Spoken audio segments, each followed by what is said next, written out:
الحمدللہ رب العالمین والعاقبۃ للمتقین والصلاۃ والسلام علی سید الانبیاء والمرسلین اما بعد اعوذ باللہ من الشیطان الرجیم بسم اللہ الرحمن الرحیم وقالوا لن تمسنا النار الا ایاما معدودہ قل اتخذتم عند اللہ عہدا فلن یخلف اللہ عہدہ ام تقولون علی اللہ ما لا تعلمون صدق اللہ العظیم اللہم صلی علی سیدنا و مولانا محمد معدن الجود والکرم وآلہ وصحبہ وبارک وسلم الصلاۃ والسلام علیک یا سیدی یا رسول اللہ وعلی آلک واصحابک یا سیدی یا حبیب اللہ۔ حمد و صلاۃ کے بعد باصلاحیت آدمی، باوقار آدمی، پڑھا لکھا آدمی اور اللہ تبارک و تعالیٰ کی عطاؤں سے مضبوط ذہنی اور فکری بنیادیں رکھنے والا آدمی بھی بعض اوقات زندگی میں کوئی کارنامہ سر انجام نہیں دے پاتا۔ اس کی وجہ یہ ہوتی ہے کہ ڈھیر سارے لوگ ایسے ہوتے ہیں جو اپنی زندگی خوش فہمیوں میں گزار دیتے ہیں۔ اسی طرح بڑے لوگوں کے بیٹے، ان کے مزاج کے اندر بھی خوش فہمیاں اس قدر زیادہ پیدا ہو جاتی ہیں کہ وہ بھی اپنی زندگی میں کوئی کارنامہ نہیں کر پاتے۔ یہ جو خوش فہمیاں ہوتی ہیں نا انسان کی، یہ اس کے لیے بہت بڑی روحانی بیماری بن جاتی ہیں، ایک بہت بڑا روگ بن جاتی ہیں۔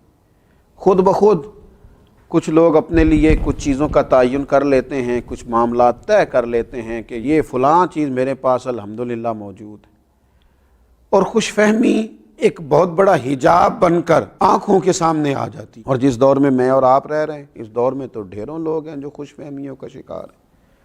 اور ہمارے دینی، مذہبی، روحانی ماحول کے اندر تو آپ دیکھیں اس قدر زیادہ خوش فہمیاں، میں فلاں پیر صاحب کا بیٹا ہوں، میری فلاں جگہ نسبت ہے، میں فلاں تعلق رکھتا ہوں فلاں کے ساتھ۔ بھئی اچھے گمان رکھنا برا نہیں، اللہ والوں کی نسبت بڑی چیز ہے، خدا دے یہ دولت تو یہ بڑی چیز ہے، لیکن آپ یہ بھی تو دیکھیں جن کی نسبت پر آپ اتنی خوش فہمی کا اظہار کر رہے ہیں ان کا مزاج کیا تھا۔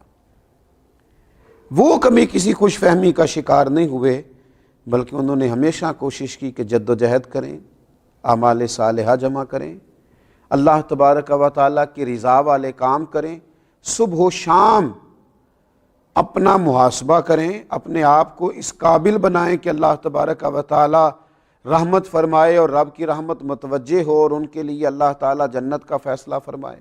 لیکن ڈھیر ساری خوش فہمیاں۔ قرآن مجید فرقان حمید نے یہ اہل یہود کا طریقہ بتایا ہے کہ وہ بہت خوش فہمیوں کا شکار تھے۔ کہیں تو وہ کہتے تھے کہ ہم اللہ تعالیٰ کے بیٹے ہیں، اللہ کے پیارے ہیں، معاذ اللہ۔ کہیں وہ کہا کرتے تھے کہ یہ جو آخرت کا گھر ہے نا قیامت کا، ہے ہی فقط اہل یہود کے لیے۔ کن ان کانت لکم الدار الآخرۃ عند اللہ خالصۃ من دون الناس فتمنوا الموت ان کنتم صادقین۔ تو اللہ فرماتا ہے محبوب علیہ السلام آپ ان سے کہیے کہ اگر آخرت کا گھر خالص تمہارے لیے ہے، دوسروں کو چھوڑ کر صرف تم ہی جاؤ گے جنت میں، تو پھر موت کی تمنا تو کرو۔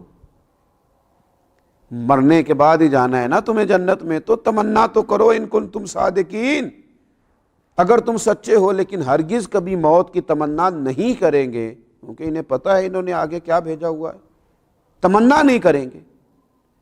کہ روز دعویٰ کرنا، آپ دیکھ لیں بہت سارے لوگ آپ کو ملیں گے ان کا دعویٰ ہے اوہو الحمدللہ بڑی نسبت ہے، بڑی ثنا خوانی کی ہے، بڑا کام کیا ہے، فلاں کام بڑا کیا ہے، لیکن محلات بھی بناتے جا رہے ہیں، تعمیرات بھی ہوتی جا رہی ہیں، بنگلے بھی تیار ہو رہے ہیں۔ بھئی اگر آخرت کا گھر آپ کے لیے بقول آپ کے، تو پھر آپ کا اٹھنا بیٹھنا آنا جانا تو بتاتا ہے کہ آپ تو مرنے کو تیار ہی نہیں ہیں، آپ کا تو ذہن ہی نہیں ہے، آپ کا تو کوئی ارادہ ہی نہیں ہے، آپ تو دنیا داری اس طرح جمع کر رہے ہیں اس طرح ہمیشہ یہی رہنا ہے، جانا ہی نہیں۔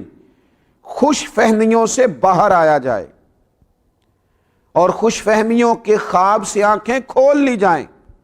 قرآن مجید فرقان حمید ارشاد فرماتا ہے اہل یہود ہی کے لیے، انہوں نے کہا پہلے تو وہ کہتے تھے ہم جنت میں جائیں گے، پھر کہنے لگے اگر کبھی دوزخ میں گئے بھی تو چند دنوں کے لیے جائیں گے، اور ان میں سے بھی بعض لوگ کہتے تھے وہ چند دن جو ہم نے بچڑے کی پوجا کیا وہ اتنے ایک دنوں کے لیے دوزخ میں جائیں گے، اس کے بعد تو پھر جنت بھائی ہماری ہے۔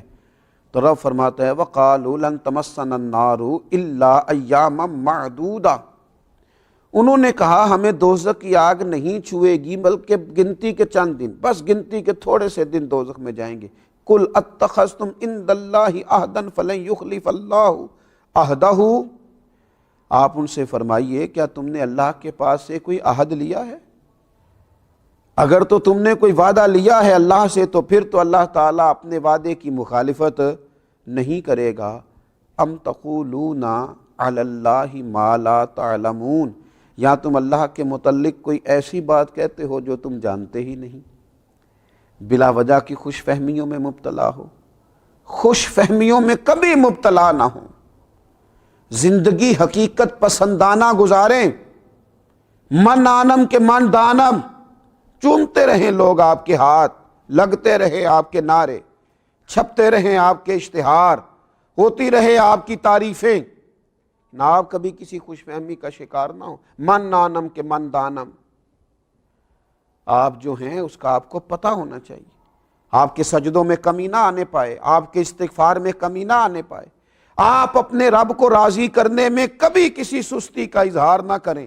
اللہ کے بندوں کی شان یہ ہے کہ والذین یبیتون لربہم سجدا وقیاما، رات سجدے اور قیام میں گزارتے ہیں۔ والذین یقولون ربنا اصرف عنا عذاب جہنم ان عذابها کان غراما، ساری رات سجدے اور قیام میں گزارنے کے بعد صبح کہتے ہیں مالک ہم سے اپنا عذاب دور رکھیو، بے شک تیرا عذاب بڑا سخت ہے، ہمیں سزا نہ دیجیو۔